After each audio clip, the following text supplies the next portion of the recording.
عم بطوط ملك الكلمات المتقاطعة.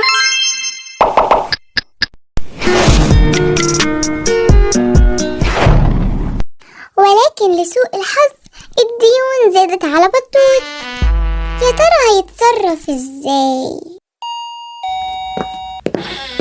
حذر فزر يا عم بطوط، عملنا لك ايه على العشاء؟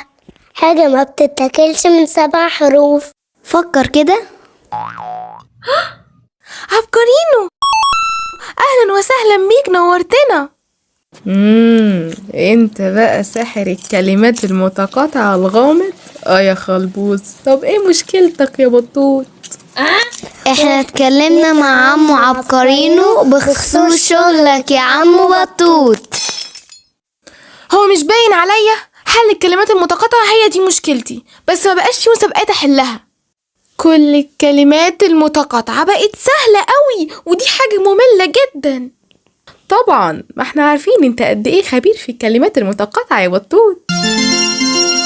عمو عبقرينو اخترع اختراع جديد وحكالنا عنه. افتكر ان الاختراع ده هيساعدك في مشكلتك يا بطوط. عبقرينو، انت متأكد ان هو مش خطر؟ طبعا انا اخترعته علشان خاطر يساعد العلماء في حل مشاكلهم. انت قلت ان الاختراع ده بيخلي الانسان ما يحسش باي حاجة حواليه. هو حاجة كده زي التنويم المغناطيسي، هيقفل الجزء البطوطي وعمكم بطوط. واو، عمو بطوط بقى سريع قوي، مش محتاج يبحث على جوجل او محتاج اي كتب. والآن بقدم لكم ساحر الكلمة يبدع في كلماته المتقاطعة. تحفة. طبعا يا ولاد، عمكم بيستخدم كل طاقاته العقلية والذهنية اللي عنده ويعرفها، واللي كمان ما يعرفش إنها موجودة. هو إيه اللي حصل لي؟ اهلا يا عم بطوط. انا هبعت الكلمات اللي ألفها دي بسرعة لجورنال مدينة البط. وفي الاسبوع التالي، لو سمحت ينفع تديني واحد جورنال مدينة البط الأسبوعي؟ وما تنساش تديني معاه مسابقة الكلمات المتقاطعة. وانت مش فاكر ولا كلمة من المسابقة اللي ألفتها يا عم بطوط؟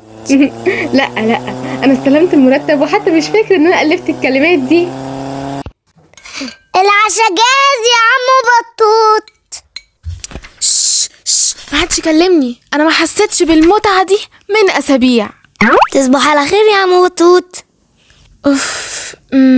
مؤلف الكلمات المتقاطعة دي راجل خبيث وصعب فعلا. صباح الخير، مش هتفطر يا عم بطوط؟ دماغي هموت. كلمة من 8 حروف.